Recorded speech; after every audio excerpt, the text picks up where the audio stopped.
नमस्कार मित्रांनो, स्वागत आहे आपलं स्टॉक अपडेट्स मराठी या यूट्यूब चॅनलमध्ये.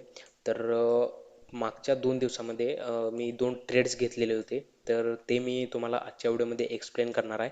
आता हे व्हिडिओज एवढे लेट का आलेत कारण लास्ट 2 डेजमध्ये मला वेळ मिळाला नाही, तर त्याच्यासाठी मी व्हिडिओ इथे टाकलेला नव्हता. तसेच हा जो पर्टिक्युलर फर्स्ट जो ट्रेड आहे तर तुम्ही दुसऱ्या दिवसापर्यंत होल्ड केलेला होता, तर त्याच्यासाठी 5 सप्टेंबरला मी कुठलाच व्हिडिओ करू शकलो नाही. ठीक आहे. तर आजच्या या व्हिडिओमध्ये मी तुम्हाला हे जे मी ट्रेड घेतलेले होते मागील 2 दिवसात, तर ते मी तुम्हाला एक्सप्लेन करणार आहे. आता हे जे 2 ट्रेड्स आहेत तर ते एक्सप्लेन करण्याच्या पाठीमागे रिझन काय आहे की आता जसं मी माझ्या प्रिव्हियस व्हिडिओमध्ये सुद्धा सांगत आलो आहे की जर तुम्हाला नेक्स्ट टाइम म्हणजे ज्यावेळी तुम्ही ट्रेड करत असता किंवा ज्यावेळी तुम्ही ट्रेड घेत असतील तर त्यावेळी तुम्हाला समजा जर सेम असाच पॅटर्न वगैरे भेटला, तर तुम्ही या स्ट्रॅटेजीचा म्हणा किंवा या पॅटर्नचा वगैरे यूज करून तुम्ही तो ट्रेड कॉन्फिडेंटली घेऊ शकता. ठीक आहे. तर डिरेक्टली मी वळतो आता ट्रेडवर.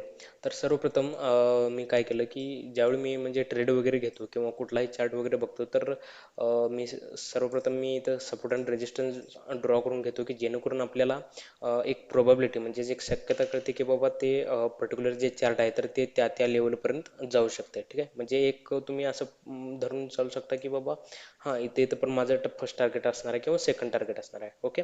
तर आता या फर्स्ट ट्रेडमध्ये आता जसं मी माझ्या प्रिव्हियस व्हिडिओमध्ये सांगितलेलं आहे की मी जे काही ट्रेड घेतो तर ते ट्रेड घेतो तर ते मोस्टली म्हणजे most important CME trend bars या टूलचा यूज करून घेतो.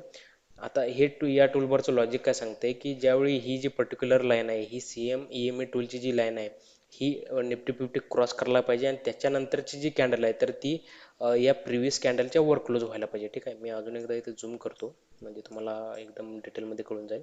ओके. हां.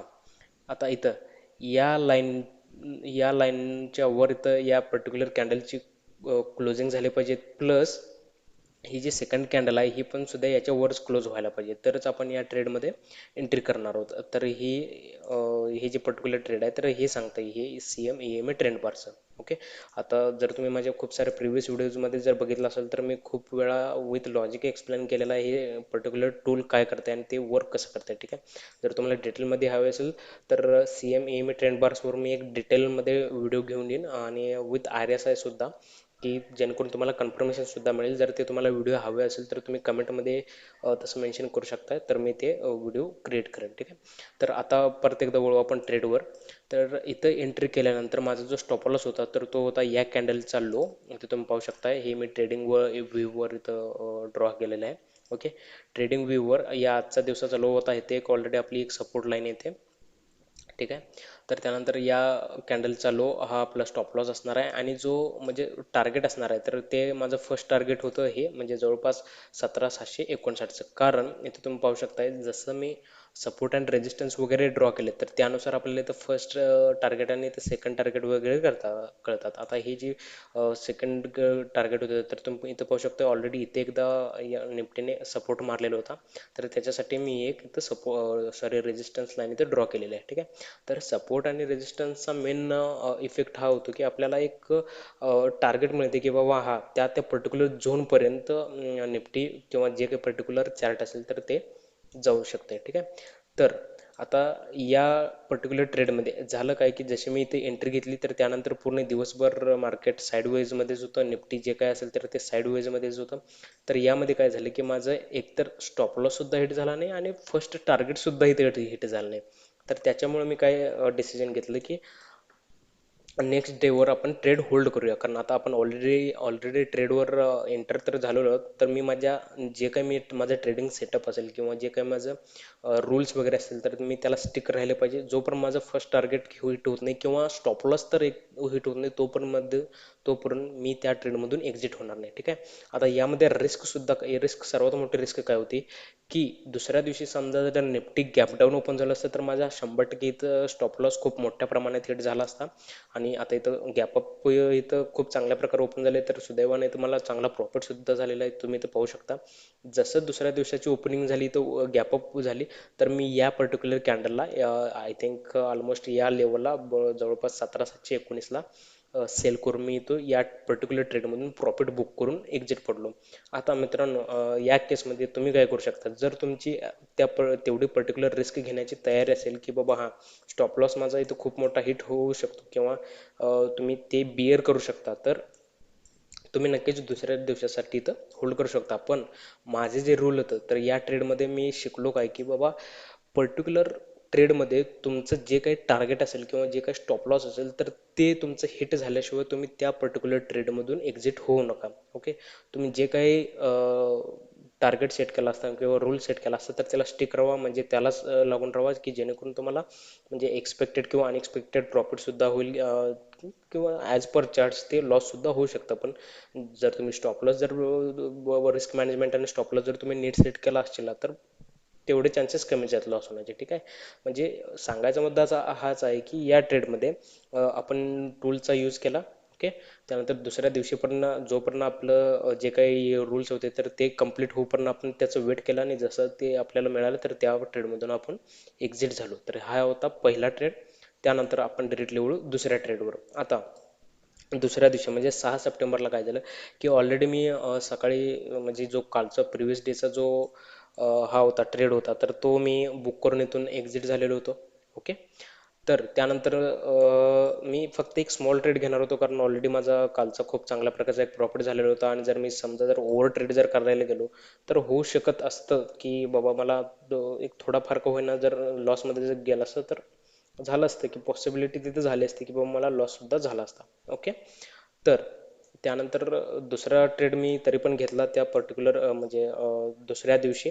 ओके, आता ते कशाच्या बेसिसवर घेतला तर हे पण तुम्हाला मी एकदा सांगू इच्छितो. ओके, तर यामध्ये या पर्टिक्युलर ट्रेडमध्ये म्हणजे या दिवसामध्ये पहिल्या आय थिंक अराउंड 10-10:30 पर्यंत मी तर काहीच ट्रेड घेतला नाही, कारण मला असं एक्झॅक्ट पर्टिक्युलर पॅटर्न मला इथं कुठला भेटत नव्हता. हां, आता इथं तुम्ही पाहू शकता, इथं मी एंट्री घेतली असते, कारण ऑलरेडी निफ्टी जे होतं तर ते या लाईनच्या खाली होतं, आणि मला इथंपर्यंतचा म्हणजे तुम्ही म्हणू शकता की काही ना काही तर प्रॉफिट भेटला असता, पण तो खूप इथं मोठा मला मिळाला नसता. ओके, तर त्याच्यासाठी मी काय करतो होतो की वेट करत होतो, मला कुठला तरी एखादा पर्टिक्युलर पॅटर्न भेटल्यावरच मी त्या ट्रेडमध्ये एंटर व्हावं. ओके, तर यानंतर मला इथं काय दिसलं, आता फॉर एक्झाम्पल मी इथं फॉर मोर क्लिअरिटी मी CME-MAचं जे काही हे आहे तर ते हाईड करतो, आणि तुम्हाला इथं दिसतंय एक bullish candle. Okay, bullish candle इथे दिसते, इथं बुलिश इंगल्फिंग, कारण इथे तुम्ही इथं पाहू शकताय एक रेड कॅन्डल आहे आणि त्याला पूर्ण इंगल्फ केलेला आहे या सेकंड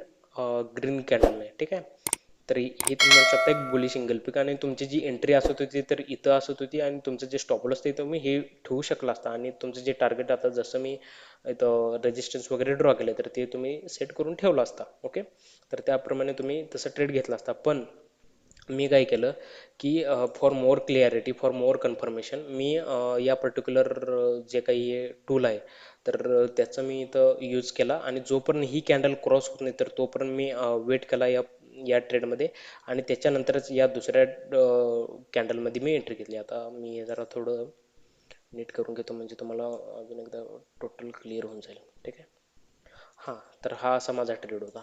ओके, आता जसं मी या प्रिव्हियस ट्रेडमध्ये सुद्धा सांगितलं, तर या ट्रेडमध्ये सुद्धा मी सांगतो की ही लाईन या कॅन्डलने क्रॉस केली. ठीक आहे, त्यानंतर जी दुसरी कॅन्डल आहे तर ती दुसरी कॅन्डल या प्रिव्हियस कॅन्डलच्या वर क्लोज झाल्यानंतर मी या पर्टिक्युलर कॅन्डलला एंट्री घेतली, आणि माझे जे एक स्मॉल टार्गेट होतं किंवा एक स्मॉल प्रॉफिट होतं, म्हणजे त्या पर्टिक्युलर ट्रेडमध्ये मी फक्त 10%चंच टार्गेट ठेवलेलं होतं. तर या पूर्ण ट्रेडिंग सेशनमध्ये म्हणजे 11:15 ते जवळपास 12:30 हां 12:30पर्यंत मला 10% त्या ट्रेडमधून मिळाले, आणि त्या ट्रेडमधून मी एक्झिट झालो. ठीक आहे, तर हां, आता मी इथून पुढे कसं की मी अजून थोडंफार इथं मी होल्ड करून ठेवलं असतं, पण इथं झालं काय, जो मी काही रूल मी अजून एकदा सांगतोय, परत एकदा सांगतोय, जो काही मी इथं रूल डिफाईन केलेला होता. ओके, जो काही मी इथं रूल डिफाईन केलेला होता की माझं जे काही 10%चं जसं मला प्रॉफिट भेटेल तर मी तसं त्या ट्रेडमधून एंट्री होईन. कारण का सांगतो, कारण ऑलरेडी मी सकाळी खूप मोठा आणि चांगला इथं या ट्रेडमध्ये प्रॉफिट बुक केलेला होता, आणि मला जास्त एक्सपेक्टसुद्धा नव्हते की मला अजून जास्त इथं प्रॉफिट मिळावं. पण जे मला एक्सपेक्टेड, आणि मी जे टार्गेट इथं जे ठेवलेलं होतं या पर्टिक्युलर कॅन्डलमध्ये ते अचीव झालं, आणि त्या ट्रेडमधून मी परत प्रॉफिट बुक करून एक्झिट झालो. ठीक आहे. तर आता या दोन्ही ट्रेडमधून मला काय शिकायला मिळालं की सर्वप्रथम म्हणजे जे काही तुम्ही रूल्स वगैरे सेट केला असता तर त्याच्याशी स्टिक राहा. रूल सोडून तुम्ही जाऊ नका. भले तुमचं स्टॉप लॉस हिट होऊ दे किंवा टार्गेट म्हणजे जे काही असेल ते हिट होते. जोपर्यंत हिट होत नाही तोपर्यंत तुम्ही म्हणजे असं वेगळं काही करायला जाऊ नका. ओके. जसं तुम्ही इनिशियल ट्रेड घेता तर त्यावेळी जे काही तुम्ही रूल वगैरे सेट करता तर त्याला स्टिक राहा. ओके, ठीक आहे. आणि सेकंड मोस्ट इम्पॉर्टंट थिंग या ट्रेडमधून मी जे शिकलो तर ते म्हणजे आता मी इथं तुम्हाला इथं सांगतो परत एकदा. इथे मी एक रेजिस्टन्स लेवल ड्रॉ करून ठेवलं आहे. ठीक आहे. इथं खूप मोठा हाय मारलेला होता निफ्टीने. ओके. तर इथे मी रेजिस्टन्स लेवल इथं ड्रॉ करून ठेवलेला. मी इथं वेट नाही केला की पर्टिक्युलर ही जी निफ्टी आहे तर ते इथंच टच व्हावं आणि त्यावेळीच मी सेल करेन. तर तसं काही नाही मित्रांनो. या पर्टिक्युलर झोनमध्ये म्हणजे जवळपास एक 5-10 पॉईंटचं तुम्ही ते हे झोन पकडू शकता आणि समजा जर त्या झोनमध्ये तुमचं जे काही निफ्टी असेल किंवा बँक निफ्टी असेल किंवा कुठलाही स्टॉकसुद्धा असेल, जर ते तिथं हिट झालं किंवा ते तिथं जरी टच केलं तर त्या ट्रेडमधून तुम्ही प्रॉफिट बुक करून एक्झिट व्हा. Don't wait for to touch this resistance or you can say this particular line. Okay. या कॅन्डल सॉरी या लाईनला टच होऊपर्यंतच मला तिथं वेट करायचं आहे किंवा ते तिथंच जायला पाहिजे याचा विचार करत बसू नका. जर तुम्हाला इथं 5-10 पॉईंट कमी सुद्धा मिळत आहेत तरी त्याला ॲक्सेप्ट करा आणि मूव्ह व्हा. कारण ऑलरेडी तुमच्याकडे म्हणजे आता एवढा तर म्हणता येत नाही, जो काही पर्टिक्युलर तुमचा प्रॉफिट असेल तर तो तुमच्याकडे आहे. तर जसा काही हा रेजिस्टन्स लेवलला इथं टच करेल तर तुम्ही त्या ट्रेडमधून प्रॉफिट बुक करून एक्झिट व्हा. ठीक आहे.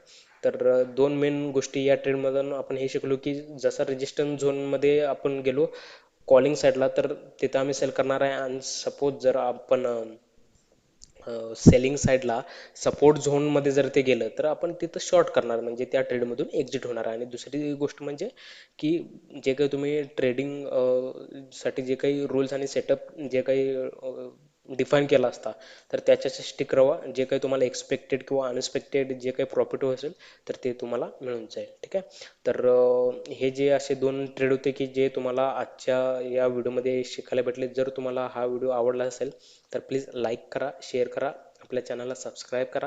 आपल्याला काही प्रश्न असल्यास किंवा एखाद्या शेअरचं ॲनालिसिस करायचं असल्यास कमेंट करा. आम्ही प्रयत्न करू तुमच्या प्रश्नांची उत्तर देण्याची. काही चुकीची माहिती माझ्याकडून तुम्हाला मिळत असल्यास तेही तुम्ही कमेंट करू शकता. त्यानुसार आम्ही बदल करू. तर आजच्यापुरते आमच्याकडून एवढंच आहे. पुन्हा भेटू अशाच एका नवीन स्टॉकचं ॲनालिसिस घेऊन किंवा नवीन अशाच एका प्रकारच्या ट्रेडचं एक्सप्लेनेशन घेऊन. ठीक आहे. आजच्यापुरते एवढंच आहे. पुन्हा भेटू. जय हिंद, जय महाराष्ट्र. Happy trading.